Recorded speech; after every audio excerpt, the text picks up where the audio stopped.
গেল বছর বাংলাদেশের মোট রপ্তানি আয় হয়েছে প্রায় $55 বিলিয়ন, যার মধ্যে কেবল তৈরি পোশাক খাত থেকে এসেছে $47 বিলিয়ন। অর্থাৎ এই রপ্তানি আয়ের প্রায় 85%ই আসছে তৈরি পোশাক খাত থেকে, যার অর্থ বাংলাদেশের রপ্তানির ব্র্যান্ডিং একক অ্যাম্বাসেডর হিসেবে কাজ করছে তৈরি পোশাক খাত।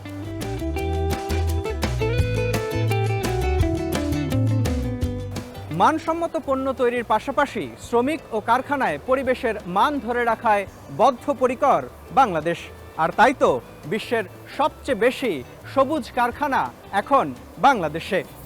বিশ্বের বুকে বাংলাদেশকে তুলে ধরা এই খাতকে নিয়েই আমাদের বিশেষ আয়োজন ব্র্যান্ডিং বাংলাদেশ। 2022-23 অর্থবছরে তৈরি পোশাক খাত থেকে বাংলাদেশের রপ্তানি আয় ছিল $4,699 কোটি বা প্রায় $47 বিলিয়ন, যার মধ্যে $2,125 কোটি ওভেন গার্মেন্টস থেকে, আর বাকি $2,573 কোটি এসেছে নিট গার্মেন্টস থেকে। মাঝে করোনার 2 বছরে কিছুটা কমলেও তৈরি পোশাক খাতের রপ্তানি ধারাবাহিকভাবেই বেড়েছে। পোশাক খাতের এ সাফল্যের গল্পটা এতটা সহজ ছিল না। 80-র দশকে অনেকটা ব্যক্তি উদ্যোগেই এদেশে শুরু হয় তৈরি পোশাক খাতের ব্যবসা। সে সময় মূলত সেলাই নির্ভর ছিল বাংলাদেশের পোশাক বাণিজ্য। বিদেশ থেকে কাপড় সুতা আমদানি করে এদেশের সস্তা শ্রমিকদের দিয়ে সেলাই করাতেই সীমাবদ্ধ ছিল পোশাক শিল্প। তবে এখন দিন বদলেছে। এখন আধুনিক যন্ত্রপাতির ব্যবহার বেড়েছে পোশাক কারখানায়। শ্রমিকরাও প্রশিক্ষিত হয়েছেন, বেড়েছে তাদের দক্ষতা। মূলত রানা প্লাজা দুর্ঘটনার আগে থেকেই পোশাক খাতে সবুজ কারখানার আলোচনা শুরু হলেও মর্মান্তিক রানা প্লাজার ঘটনায় নড়ে চড়ে বসেন উদ্যোক্তারা। এ খাতের কারখানার কর্মপরিবেশে ঘটতে থাকে নীরব বিপ্লব। গ্রিন কনসেপ্টটা 2010-2011 থেকেই বাংলাদেশে এসছে। আমরা definitely responsible and secured business বা ম্যানুফ্যাকচারিং হাব একটা ইকোসিস্টেম ক্রিয়েট করার স্বপ্ন সবাই দেখে। এফোর্ডেবিলিটি ম্যাটার্স বিকজ একটা গ্রিন ফ্যাক্টরি কনস্ট্রাকশন কমপ্লিট করতে আপনার একটা নর্মাল কনভেনশনাল ফ্যাক্টরি থেকে 30-40% কনস্ট্রাকশন কস্ট বেশি। বাট আমরা মনে করেছি যে ইভেন্চুয়ালি এটাই আসলে স্ট্যান্ডার্ড হতে হবে যদি কিনা আমরা আসলে উন্নত বিশ্বে পৌঁছাতে চাই। এবং বিশ্বের দরবারে আজকে আমাদের যে বিশ্বের সেরা 10টি ফ্যাক্টরির 8টি আমাদের দেশে, এটা কিন্তু আমাদেরকে একটা অন্য উচ্চতায় নিয়ে গেছে। আমি বিশ্বাস করি আমাদের এই ফ্যাক্টরিটি তার একটি অংশ। আমাদের একটা লক্ষ্যমাত্রা যে আমাদের যে 6টি ফ্যাক্টরি এখন আছে, প্রতিটি ফ্যাক্টরিকেই আমরা এরকম একটা পরিবেশ বাধ্য ফ্যাক্টরিতে কনভার্ট করব, যেটা আমাদের একটা গোল, যেটা আমরা ইউএনএফসিসির চার্টার মেম্বার হিসেবে আমাদের যে 2030-এর যেগুলো কমিটমেন্ট, যে আমরা আমাদের কার্বন এমিশন কমাবো 30%, আমরা 2 লক্ষ গাছ লাগাবো, এই গাছগুলো থেকে আমাদের অক্সিজেন জেনারেটিং অ্যাক্সেলারেশন বাড়াবো এবং আমাদের এমপ্লয়ি ওয়েলবিংয়ে আমরা আরও কাজ করে যাব, যাতে করে এখানে সুস্থ এবং একটা সুখী কর্মপরিবেশ আমরা প্রতিষ্ঠা করতে পারি।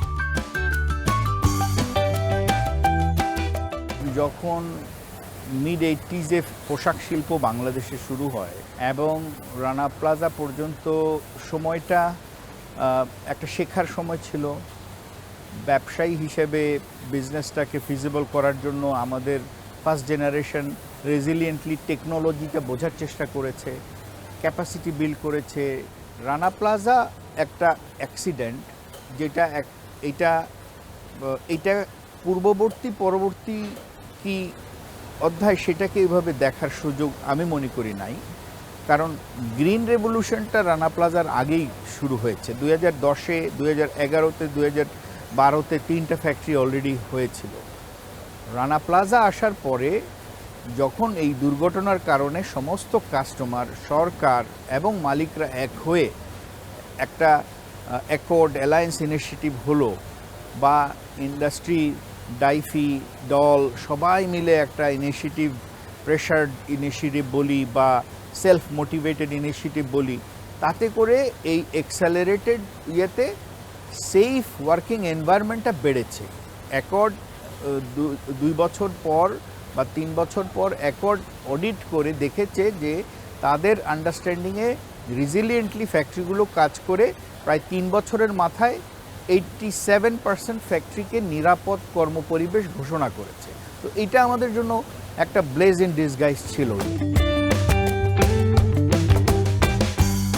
সবুজায়ন শুধু আপনার কর্মপরিবেশের ক্ষেত্রে না, আপনার মানসিকতায়, ওয়ার্কার ওয়েলবিংয়ে, আপনার মিড লেভেলের ইফিসিয়েন্সির ব্যাপারে, আপনার প্রোডাকশন প্রসেসের ব্যাপারে, আপনার ফাংশনের প্রসেসের ব্যাপারে, আপনার ইনফরমেশন ট্রান্সপারেন্সির ব্যাপারে, ডিজিটাইজেশনের ব্যাপারে, ট্রেসেবিলিটির ব্যাপারে, প্রত্যেকটা ব্যাপারেই আসলে সবুজায়ন দরকার। যে সবুজায়নটা কি? এটা গ্রিন লাইট, যে হ্যাঁ এটা নিরাপদ, এটা এবার কর্মপরিবেশ হোক, মানুষ হোক বা ইন্ডাস্ট্রির নিরাপত্তা হোক। সবুজ কারখানার অর্থ এই নয় যে তা কেবল গাছপালা ঘেরা একটি দৃষ্টিনন্দন ভবন, বরং অবকাঠামোগতভাবে গাছপালা ঘেরা ভবনের পাশাপাশি পরিবেশের ক্ষতি না করে কারখানা গড়ে তোলা যেমন সবুজ কারখানার শর্ত, তেমনি শ্রমিকের সুযোগ সুবিধা নিশ্চিত করাও এর অংশ। এখানে আমি কাজ করছি গত 1.5 বছর যাবৎ। 1 তারিখের মধ্যেই আমাদের ফ্যাক্টরির স্যালারি দিয়ে দেয়। যদি কখনো 1 তারিখটা শুক্রবারে পড়ে, সেই ক্ষেত্রে 2 তারিখ বা 29 তারিখে আমাদের স্যালারিটা দিয়ে দেওয়া হয়। আমরা 11টা থেকে 11:40 পর্যন্ত সময় পাই, প্লাস এখান থেকে আপনার দুধ, ডিম, পাশাপাশি হচ্ছে আপনার যে আয়রন ট্যাবলেট এখান থেকে দেওয়া হয় এবং 40টা মিনিট সময় দেওয়া হয় যাতে আমরা এখান থেকে রেস্ট নিতে পারি। যারা গর্ভবতী আপুরা আছে আমার সঙ্গে, সকলেই। টিম গ্রুপের সবুজ কারখানা ফর এ ইয়াং ডাইং ঘুরে দেখা মিলল বিশ্বমানের কর্মপরিবেশ। এখানে রয়েছে জ্বালানি সাশ্রয়ী সর্বাধুনিক প্রযুক্তির যন্ত্রপাতি, আর প্রত্যেক কর্মী উন্নত প্রশিক্ষণ নিয়ে কাজ করছেন এখানে। যারা ছোট বাচ্চা নিয়ে চাকরি করে তারা বাচ্চা রাখার জন্য এখানে সুযোগ সুবিধা করা হয়েছে। আর ওয়েলফেয়ার ম্যাডামরা আছে, তাদের কাছে যদি যে কোনো সমস্যা আমরা নিয়ে যাই সেটা সমাধান করে দ্রুত দ্বারা। তারপরে এখানে আমাদের হচ্ছে যে ফেয়ার সব পাশে এখান থেকে বাজার নিতে পারি আমরা, আপনি এখানে থেকে খাবারও কিনে খাইতে পারবেন, ক্যান্টিনের ব্যবস্থা করা আছে। সবুজ কারখানার অন্যতম শর্ত হল কর্মপরিবেশ ও কর্মীদের প্রতি মানবিক হতে হবে। আমার মায়ের কান্দনে যাবজ্জীবন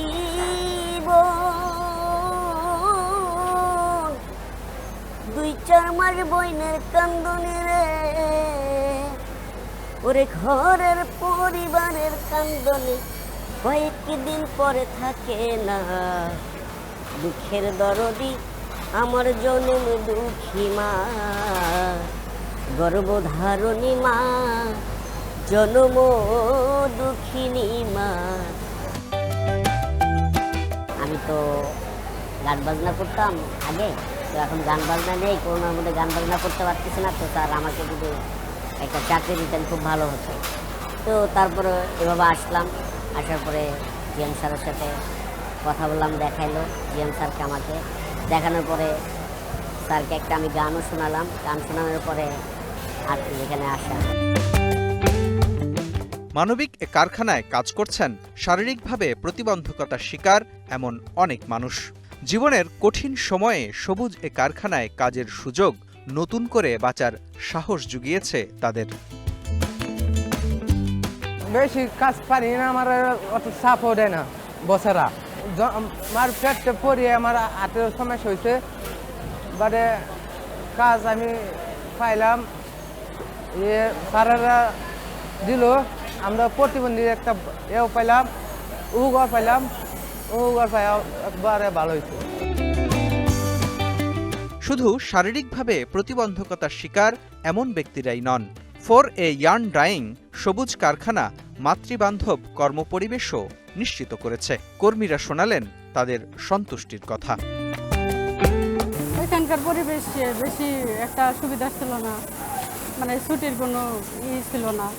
এখানে ছুটি 8টা থেকে 7টা পর্যন্ত, তারপরে বেতন 1 তারিখে দিয়ে দেয়, কোনো কাবজাব করে না, আর সুযোগ সুবিধা অনেক পাওয়া যায়।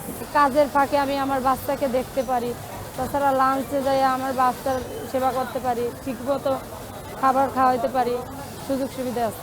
মানসিক তো ভালোই আছে, কারণ আগে আমি বাইরে বাচ্চা রাখছি, ওই সময় আমার অনেক দুশ্চিন্তা ছিল যে কেমন আছে আমার বাবু বা কি। আর এখন যদি খারাপ লাগে বা আমি বাচ্চা যাই দেখতে পারি। একটা ইন্ডাস্ট্রি প্রফিটেবিলিটি ছাড়া চলে না।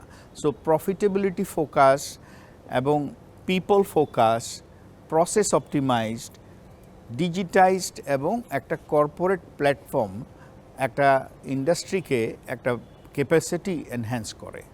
এবং ফিলসফিক্যালি আপনি যখনই মিতব্যয়িতা আপনার ডিএনএর মধ্যে নিয়ে আসবেন, যে আপনি পানি কম খরচ করছেন, আপনি রেইন ওয়াটার হারভেস্ট করছেন এবং সেই পানিটা আপনি আবার রিইউজ করছেন, আপনি ন্যাচারাল লাইটটা দিয়ে প্রোডাকশন ফ্লোরটাকে সাপোর্ট করার চেষ্টা করছেন, আপনি কম বাতি জ্বালাচ্ছেন, আপনি সাশ্রয়ী কিভাবে হওয়া যায় সেটা প্রত্যেকটা ওয়ার্কারের মাইন্ডসেটে ট্রেনিং দিচ্ছেন। সে কিন্তু শুধুমাত্র আপনার ফ্যাক্টরিতে থাকছে না, সে তার সামাজিক ইকোসিস্টেমে গিয়েও সেটা শেখাচ্ছে, সে নিজেও তখন মিতব্যয়ী হতে শিখছে।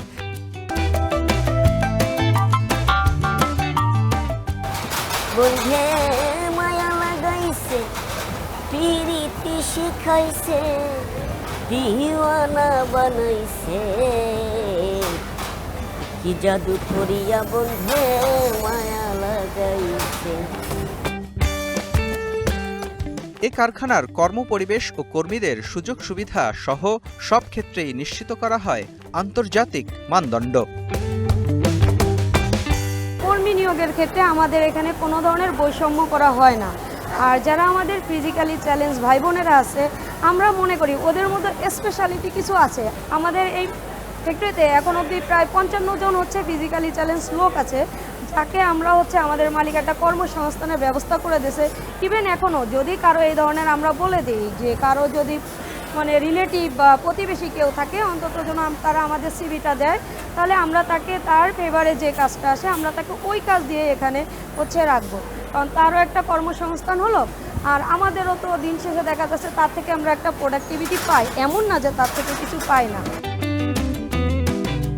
কর্মীদের প্রশিক্ষিত করে সম্পদে পরিণত করার মাধ্যমে উৎপাদনশীলতা বাড়ানোর কৌশলকে ভালোভাবেই কাজে লাগিয়েছে এই কারখানা। স্বাস্থ্যকর পরিবেশে তাই নিজেদের উচ্ছ্বাসের কথাই বলছেন কর্মীরা। আমরা platinum rated lead factory. So platinum rated lead factory হওয়ার জন্য কিছু প্যারামিটার যেগুলো মেনটেন করতে হয়, যেমন ফ্যাক্টরির ভিতরে এয়ার কোয়ালিটি, ওয়েস্টেজ কন্ট্রোল, তারপরে হিট কন্ট্রোল, এই জিনিসগুলো মেনটেন করা হয়, যেটা ট্রেডিশনাল ফ্যাক্টরিতে আসলে মেনটেন না করলেও চলে। এগুলো বেস্ট প্র্যাকটিসের মধ্যে আসে। আর এর বাইরে যদি আমি শ্রমিক বান্ধবের যেটা বলি, সেটা হচ্ছে যে অন টাইম পেমেন্ট হতে পারে।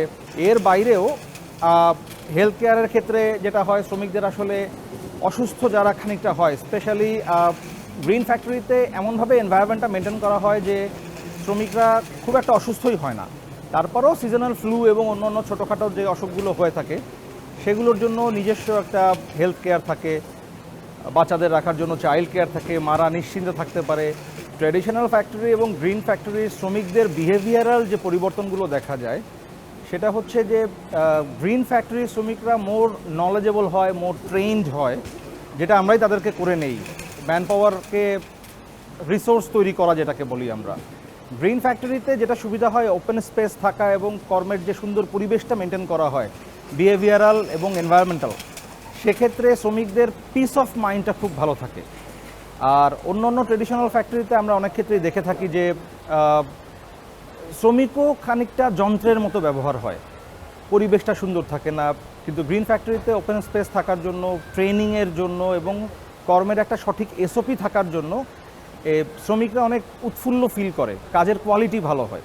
আনরেস্ট কখন হয়? যখন শ্রমিকরা তার ন্যায্য পাওনা বা চাহিদা যেটা এথিক্যাল, সেটা থেকে তাকে বঞ্চিত করা হয়। গ্রিন ফ্যাক্টরিগুলোতে যে কোড অফ কন্ডাক্ট মেনটেন করা হয়, সেখানে আসলে শ্রমিকের চাহিদা, শ্রমিকের পাওনা, শ্রমিকের অধিকারকে সর্বোচ্চ প্রায়োরিটি দেওয়া হয়। সেক্ষেত্রে একজন শ্রমিক আসলে ফ্যাক্টরির উপরে, তার ম্যানেজমেন্টের উপরে খুশি থাকে। সো সেখানে আনরেস্ট হওয়ার কোনো সুযোগ আসেই না আসলে। উন্নত প্রশিক্ষণ আর কর্মপরিবেশে বেড়েছে শ্রমিকদের উৎপাদনশীলতা। তার ধারাবাহিকতায় বেড়েছে বাংলাদেশের রপ্তানিও। বৈশ্বিক ব্যবসার ধারণাটা কিন্তু এখন চেঞ্জ হয়ে গেছে। একটা সময় আমরা ব্যবসা বলতে বুঝতাম যে একটা প্রফিট ড্রিভেন একটা ব্যাপার, যেখানে প্রফিট হবে, মানুষের কর্মসংস্থান হবে। কিন্তু একই সাথে বৈশ্বিক বাস্তবতা যদি আমরা খেয়াল করি, আমরা এমনভাবে কখনোই ব্যবসা করতে পারবো না যার মাধ্যমে পরিবেশের ক্ষতি হয়, বা দীর্ঘমেয়াদে আমরা হয়তো একটা উন্নয়ন বা একটা প্রফিট আমরা আর্ন করতে পারলাম, কিন্তু আমরা সেটা ধরে রাখতে পারলাম না। তখন কি হবে? ব্যবসাটা টেকসই হবে না। সো টেকসই ব্যবসা বা সাস্টেইনেবিলিটিটা এখন বৈশ্বিক ব্যবসার কর্মকাণ্ডের সাথে ওতপ্রোতভাবে জড়িত। এখন ইউরোপ, আমেরিকা, এইসব উন্নত বিশ্বে তারা কিন্তু ব্যবসা এবং সাস্টেইনেবিলিটি এই দুটো জিনিসকে একসাথে দেখে। সো তারা শুধু এইটা চায় না যে একটা পণ্যের ইকোনমিক ভ্যালু দিয়েই প্রোডাক্টটাকে তারা ভ্যালু করবে। তারা কিন্তু দেখে যে পণ্যের যে নন ইকোনমিক ভ্যালু পার্টটা আছে, যে এখানে আমরা শ্রমিকদের সুরক্ষা দিচ্ছি কিনা, তাদের জীবন মানের উন্নয়ন হচ্ছে কিনা, পরিবেশের ক্ষতিগুলোকে আমরা মিনিমাইজ করতে পারছি কিনা। এই non economic value portion of a product is very important and decisive in the days to come. আর এজন্যই এখনকার ব্যবসার যে মডেল, সেই মডেলের মধ্যেই কিন্তু সাস্টেইনেবিলিটি বিষয়টা ইনকর্পোরেটেড হয়ে গেছে। এবং তার ফলশ্রুতিতেই আমরা এই আমাদের যে কারখানাটা দেখছেন, আমরা কিন্তু এখানে অনেক উন্নত মানের, অনেক হাই এন্ড প্রোডাক্ট কিন্তু আমরা তৈরি করছি।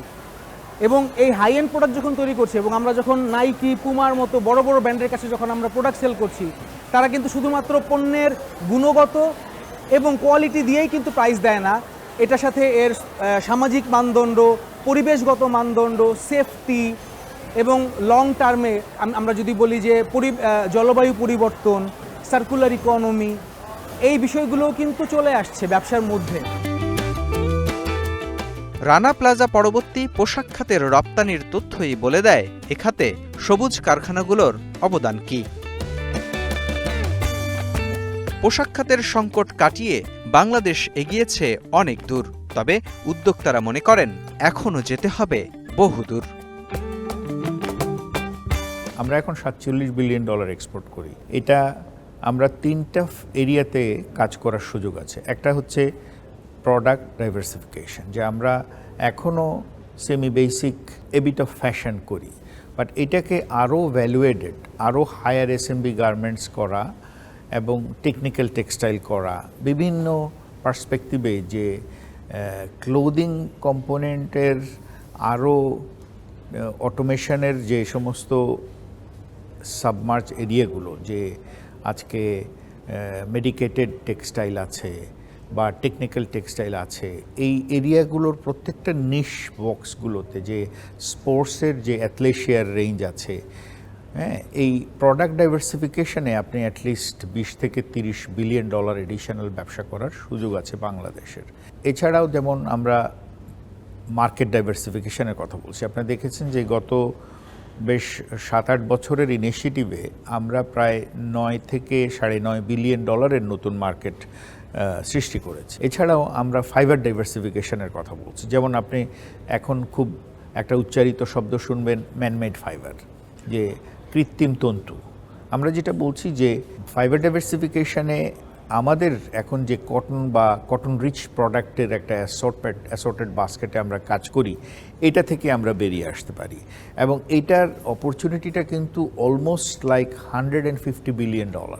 সো সেটা থেকে যদি আমরা অ্যাটলিস্ট 20% স্টেকও নিতে পারি, এখানে আরও $30 থেকে $40 বিলিয়ন বিজনেস অপরচুনিটি আছে, যেটা কমপ্লিটলি চায়না এবং ভিয়েতনামের কন্ট্রোলে। সো এখানে সরকারের যদি আমরা নীতি সহায়তা পাই, ম্যানমেড ফাইবারের যে ভার্টিক্যাল ইন্টিগ্রেশন, এখানে যদি পাবলিক পিপল পার্টনারশিপে বড় বড় ইনভেস্টমেন্টগুলো গভর্নমেন্ট এখানে নিয়ে আসতে পারে, তাহলে পরে 2030-এ আমরা $100 বিলিয়ন এক্সপোর্ট করা এবং একই সাথে আমাদের অর্থনীতিতে আরও অ্যাটলিস্ট 50 থেকে 60 লক্ষ কর্মসংস্থানের সৃষ্টি করা সম্ভব। আমরা এই ফ্যাক্টরিতেই আপনার কিছু জ্যাকেট করি, যেটার মধ্যে ইলেকট্রনিক ডিভাইস আছে, হিটিং জ্যাকেট বলে যেটাকে, যে এটা আপনি ইটস কাইন্ড অফ লাইক আপনার হিটার সমৃদ্ধ একটা জ্যাকেট, আপনি যেখানেই যাচ্ছেন -65 টেম্পারেচারেও আপনাকে সে ওয়ার্ম রাখছে। এবং দুটো কম্বিনেশন, একটা হচ্ছে ফাংশন, একটা হচ্ছে ফ্যাশন। ফ্যাশনের দিকে ফ্যাশন রিটেলাররাও কাজ করবে, আর ফাংশনাল রিটেলার যারা কিনা ফাংশনাল ক্লোথ বিক্রি করে, এটা টেকনিক্যাল মেডিকেটেড টেক্সটাইল বলি কিংবা ইউনিফর্ম বলি কিংবা সিকিউরিটি প্রোটেকশন ওয়্যার বলি, তো এই এরিয়াগুলোতে আমাদের টেকনোলজি ট্রান্সফার করতে হবে। যে আমাদের যে সমস্ত দেশ আমাদের চেয়ে এগিয়ে আছে, সে ইউরোপে এখনও এগুলোর প্রোডাকশন হচ্ছে, এগুলো চায়নাতে অনেক এক্সটেন্সিভ এটা রিসার্চ হচ্ছে, নতুন নতুন মেটেরিয়াল উদ্ভাবন হচ্ছে। সো আমাদের সরকারের নীতি সহায়তা, আর্থিক সহায়তা এবং একটা প্রণোদনা দরকার এই এরিয়ার বিজনেসগুলোকে আনার ব্যাপারে। তখন হবে কি, ইনভেস্টররা যখনই এটাতে দেখবে যে হ্যাঁ এটা করার সাথে সাথে আমার যে, বিকজ ইফিসিয়েন্সিটা কিন্তু ওভারনাইট ক্রিয়েট হবে না, বাট ও যখন দেখবে যে হ্যাঁ আমার যে ইফিসিয়েন্সিটা ক্রিয়েট হচ্ছে না, অপরচুনিটি লস হচ্ছে বা আমার যে ব্লিডিং হচ্ছে, সেটা গভর্নমেন্ট সাপোর্ট করে সেটাকে ব্লিডিংটা থামিয়ে দিচ্ছে বা আমাকে অ্যাটলিস্ট 5-7 বছর কন্টিনিউ করার মতো একটা সাপোর্ট গভর্নমেন্ট দিচ্ছে, তখন সে কিন্তু ওই প্রোডাক্টটাতে, ওই টেকনোলজিটাতে ইনভেস্ট করার সাহসটা পাবে। এবং এই সাহসের মাধ্যমে তার যে এই যে চাইনিজরা এখন যেটা করছে, বাঙালি ছেলেগুলো বা মেয়েগুলো যখন সেটা করবে, তখন কিন্তু টেকনোলজিটা ট্রান্সফার হয়ে গেল। এই যে আমরা একটা লেভেল আমাদের আছে যে আমরা এখনও বেসিক প্রোডাকশান করি, এটা কিন্তু আংশিকভাবে সত্য না, বাট এটা তখনই স্ট্যাবলিশ হবে যখন সবাই দেখবে যে আমরা যে কোনো ধরনের high assembly garments, functional garments, technical garments production করার জন্য আমাদের টেকনোলজি, আমাদের পলিসি, আমাদের ইফিসিয়েন্সি, আমাদের এই পিপলের স্কিল সেট সব কিছুর এনহ্যান্সমেন্ট হবে। বৈশ্বিক বাজারে রপ্তানির হিস্যা বাড়াতে হলে টেকসই পরিকল্পনার কোনো বিকল্প নেই, আর সেজন্যই ব্যবসার প্রতিটি ক্ষেত্রেই সবুজায়ন ও মানুষের কল্যাণকেই প্রাধান্য দেওয়ার তাগিদ উদ্যোক্তাদের। যেটা ইমিডিয়েট দরকার সেটা হচ্ছে যে ইজ অফ ডুইং বিজনেস। আমরা প্রোডাক্ট ডেভেলপমেন্টের কথা বলছি, বাট আমার একটা স্যাম্পলিয়ার ডেস্ক চায়না থেকে যখন এয়ারপোর্টে এসে ক্লিয়ারিংয়ের জন্য বসে থাকে 7 দিন 8 দিন, হ্যাঁ, আমাকে এই আন্ডারটেকিং, ওই আন্ডারটেকিং, এই ডিক্লারেশন, ওই ডিক্লারেশন দিতে হয়, তখন কিন্তু আমার প্রতিযোগী যে কান্ট্রি তৎক্ষণে স্যাম্পল কাস্টমারকে পাঠিয়ে অর্ডারটা নিয়ে ফেলে। সো এই যে ইকোসিস্টেম ক্রিয়েট করা, এখানে পলিসি ইমপ্লিমেন্টিং পার্টনার যারা আছে তাদের বিজনেস অ্যাকুমেন্টশিপটা খুব important. Is of doing business is a definite cost. এটা যদি আমরা থামাতে না পারি, এটা ইনভিজিবল কস্ট। এখনকার ডিরেক্ট কস্টের থেকে ইনডিরেক্ট অ্যান্ড ইনভিজিবল কস্ট বেড়ে গেছে। সো বিজনেসের ফিজিবিলিটি যদি না থাকে, আপনি নতুন ব্যবসায়, নতুন মার্কেট বা নতুন প্রোডাক্টের ক্ষেত্রে শুধু আমি চিন্তা করলে হবে না। সেক্ষেত্রে সরকারের যে সমস্ত policy making organisation, policy have to be business friendly. বিজনেসের জন্য পলিসি, পলিসির জন্য বিজনেস না। এটা আমাদের এনবিআর, আমাদের কাস্টমস এবং আমাদের যে সমস্ত মন্ত্রণালয় আছে তাদেরকে বুঝতে হবে, তাদের এক্সপার্ট অ্যাপয়েন্ট করতে হবে যারা আমাদের সাথে মিশে গিয়ে আমাদের সুবিধাটা অসুবিধাটা বুঝে আমাদের গাইড করবেন এবং আমাদের হয়ে সরকারকে অ্যাডভোকেট করবেন। তা না হলে ইকোসিস্টেমটা ক্রিয়েট হবে না। এখন এমন একটা কনসেপ্ট যে আমরা সবাই খারাপ লোক, ওনারা আমাদেরকে কিভাবে আটকাবেন। ছোট ছোট এই এইচএস কোড, এই ওয়েট, এই ইন্সপেকশান, এই কাটিং ইন্সপেকশান, আপনি দেখবেন যে অযথা আমার একটা শিপমেন্টের কন্টেনার গেছে, ওখানে 140 কেজি কেন বেশি, আমার শিপমেন্টটা ওনারা হোল্ড করে দিয়েছে। 2 সপ্তাহ 3 সপ্তাহ শিপমেন্ট যায় নাই, মালটা ক্যান্সেল হয়ে গেছে, কাস্টমার মালটা আর নিবে না। এবং সেই কাস্টমসের যে ARO, he does not bother. তো আপনি যদি আমাকে ওন না করেন, আপনি যদি অর্থনীতিকে ওন না করেন, আপনি কার সেবা করছেন? আপনি কি অর্থনীতির সেবক আমার মতোই? তাহলে সেক্ষেত্রে আপনার কমিটমেন্টটা কোথায়? আপনি লায়াবিলিটি কেন ক্রিয়েট করছেন? বিজনেসকে সাপোর্ট করার জন্য আপনাদেরকে সরকার সে সমস্ত পজিশনে বসিয়েছে। আপনারা বিজনেসকে যদি ব্লকার হিসেবে বসে যান, বিজনেসকে কিভাবে আরও কমপ্লিকেট করা যায়, তাহলে কিন্তু হবে না। অফকোর্স আপনার পলিসি দিয়ে গুড গভর্নেন্স স্ট্যাবলিশ হবে, আপনি করেন, কিন্তু একটা ফ্যাক্টরি মালিক যে কিনা 2000, 3000, 4000 এমপ্লয়মেন্ট করছে, যার কিনা প্রতি মাসে একটা কনসিস্টেন্ট শিপমেন্ট আছে, তাকে আপনি একটা স্পেস দেন। আপনি বলেন আপনার এই অবজারভেশন, এটা আপনি ঠিক করে করে নিয়ে আসেন, আমরা এটা ছেড়ে দিলাম।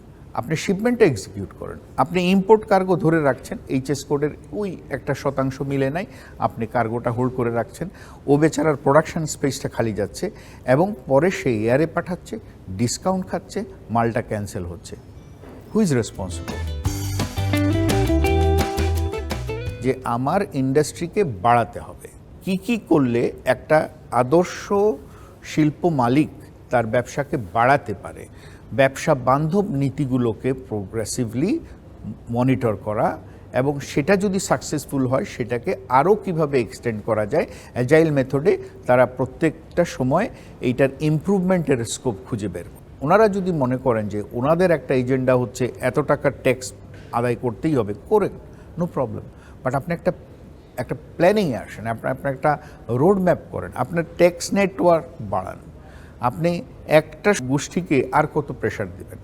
হ্যাঁ, অবশ্যই আপনি সাস্টেইনেবল বিজনেস গ্রোথের সাথে আপনার sustainable taxing policy, sustainable is of doing business and understand the affordability. হ্যাঁ, একটা মালিক যখন এফোর্ড না করতে পারে সে কী করে? গিভ আপ করে বিজনেস ক্লোজ করে দেয়। 5000 ফ্যাক্টরি মালিক ছিল, এখন 1800 নেমে এসেছে। কেন? ওই মালিকগুলো কি বিজনেস ইন্টেনশনালি বন্ধ করে দিয়েছে? না, সে পারেনি, সে লস করেছে। সে দেখেছে যে সে আর পারতেছে না, অমুকের দৌরাত্ম, অমুকের চাঁদাবাজি আর সে সামলাতে পারছে না, তারও ইনএফিসিয়েন্সি আছে। তো আমরা মনে করি যে মাইন্ডসেটে চেঞ্জ আনতে হবে সরকার, এবং সরকারের যথেষ্ট, আমি ধন্যবাদ জানাই আমাদের মাননীয় প্রধানমন্ত্রী শেখ হাসিনাকে, যে ওনার মধ্যে যে একটা পজিটিভনেস আছেন, এইটার ইমপ্লিমেন্টিং পার্টনারদের মধ্যেও সেটা থাকতে হবে। আমরা একটা ক্লোজড ডোরে বসে কখনোই একটা বাইরের পৃথিবীকে বুঝবো না। হ্যাঁ, আমি রিকোয়েস্ট করব যে আমাদের অর্থ মন্ত্রণালয়, আমাদের বাংলাদেশ ব্যাংক এবং আমাদের যে এনবিআর, তারা যাতে আমাদেরকে বোঝার চেষ্টা করেন এবং বুঝে আমাদের এফোর্ডেবল একটা বিজনেস প্ল্যান তারা যে সাপোর্ট করেন। বাংলাদেশের রপ্তানি বাণিজ্য পোশাক খাতকে বাদ দিয়ে চিন্তা করার সুযোগ নেই, বরং এ খাতে সবুজ কারখানার যে বিপ্লব হয়েছে তা কাজে লাগিয়ে এখন বৈচিত্র্য আনার চেষ্টা করছেন উদ্যোক্তারা। তাদের প্রত্যাশা, সরকারের যথাযথ সহায়তা মিললে বৈশ্বিক বাজারে আরও বৈচিত্র্য আসবে বাংলাদেশি পণ্যের, যার উপর ভর করে আরও বড় হবে রপ্তানি আয়ের অঙ্ক। আনস্কিলড ওয়ার্কারকে আমরা স্কিল করে এদেরকে ডিজিটাল ট্রান্সফরমেশনের একটা পার্টিসিপেন্ট করে ফেললাম, এটা কিন্তু একটা নীরব বিপ্লব হয়ে গেছে।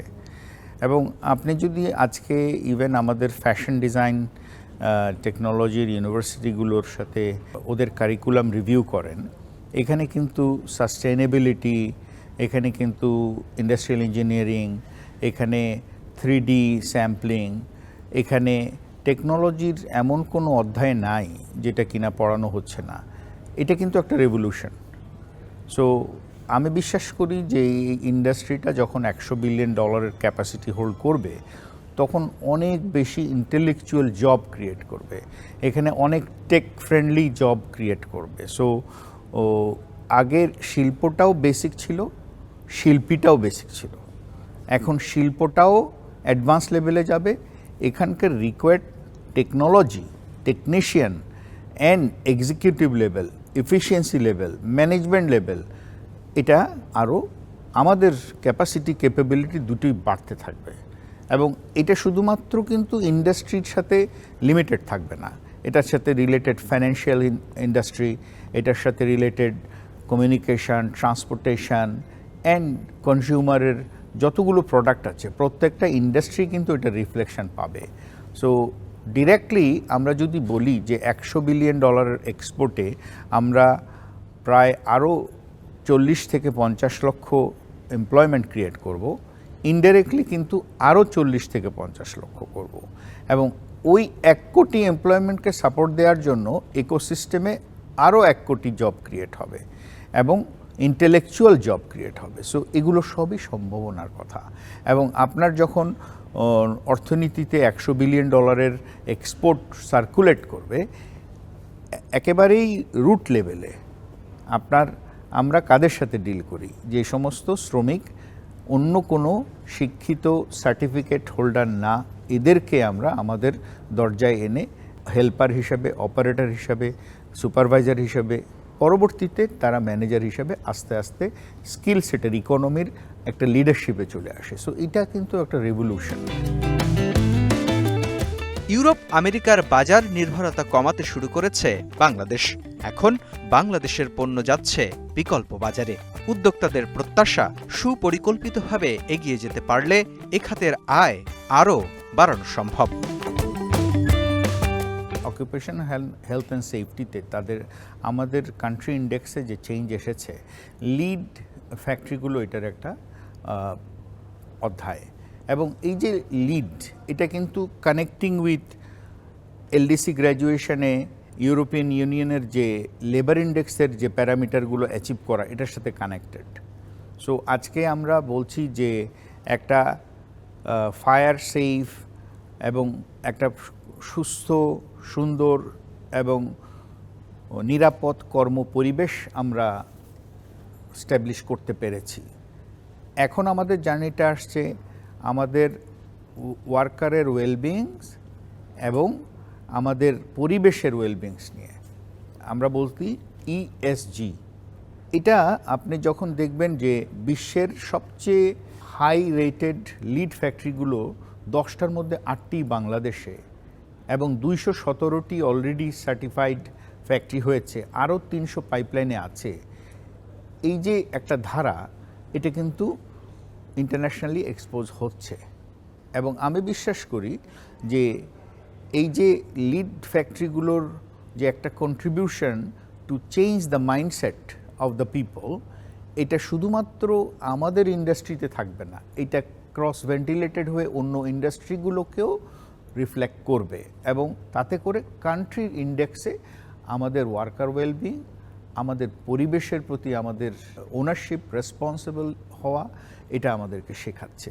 এবং এটাই পরিবেশবাদী যে সমস্ত আন্তর্জাতিক সংগঠন আছে, এরা যখন এটাকে শোকেসিং করবে, আমাদের এমব্যাসিগুলো, আমাদের কমার্শিয়াল কাউন্সিলেটগুলো, আমাদের যে কোনো ড্রাইভে, যে কোনো মিশন, যে কোনো জায়গায় এটাকে যত বেশি শোকেস করবে, আমাদের ইমেজ তত ভালো হবে। এবং তখনই রেসপন্সিবল ব্র্যান্ড যারা আছে, যে দের আর fashion brand who are responsible, দের আর function brand who are responsible, who still believe that বাংলাদেশের সোশিও ইকোনমিক ইন্ডেক্সে, করাপশন ইন্ডেক্সে বাংলাদেশ যদি ইমপ্রুভ না করে, they do not want to put made in Bangladesh label into their product. But এইটা এখন সময় এসেছে ভেবে দেখার, সরকারকে স্বচ্ছতা এবং সামাজিক দায়বদ্ধতা এবং পরিবেশের প্রতি যেটা কমিটমেন্ট, আমি অত্যন্ত শ্রদ্ধার সাথে স্মরণ করি আমাদের মাননীয় প্রধানমন্ত্রী, যিনি একজন ক্লাইমেট চ্যাম্পিয়ন, যিনি আসলে তার এফোর্ডেবিলিটির বাইরে গিয়ে কমিট করেছেন এসডিজি গোলগুলো অ্যাচিভ করার। এই ইকোসিস্টেম কিন্তু তারই যে কমিটমেন্ট, সেটাকে সাপোর্ট করে। আমি বিশ্বাস করি এটাকে যদি আমরা ইন রিয়েলিটি আমরা ধরে রাখতে পারি, আমাদের এফোর্ডেবিলিটি যদি ইকোসিস্টেম, গভর্নমেন্ট এবং গভর্নমেন্টের ইমপ্লিমেন্টিং পার্টনার তারা সাপোর্ট করতে পারে, তাহলে এই যে একটা আন্দোলন, এটা কিন্তু দেশকে উন্নত বিশ্বে নিয়ে যাবে। উন্নত বিশ্ব হওয়া শুধুমাত্র আপনার রিজার্ভে কত টাকা আছে তা কিন্তু না, আপনি মানুষ হিসেবে আপনার মানবীয় গুণাবলী, আপনার পরিবেশের সম্পর্কে আপনার সচেতনতা এবং আপনার দায়িত্ববোধকেও বহিঃপ্রকাশ করে। আমদানি করা কাপড় সেলাই করে রপ্তানি করার যুগ থেকে অনেক আগেই বেরিয়ে এসেছে বাংলাদেশ। পোশাক খাতের পণ্যগুলোতে এখন এসেছে বৈচিত্র্য। বিশ্ববাজারে বাংলাদেশের পরিচিতি এখন সবুজ কারখানার দেশ হিসেবে। পরিবেশ বান্ধব কারখানাগুলোতে ভর করে এগিয়ে যাক বাংলাদেশ, বিশ্ববাজারে বাড়ুক বাংলাদেশের রপ্তানি হিস্সা। একই সঙ্গে রপ্তানির লক্ষ্য $100 বিলিয়ন অর্জন করুক বাংলাদেশ।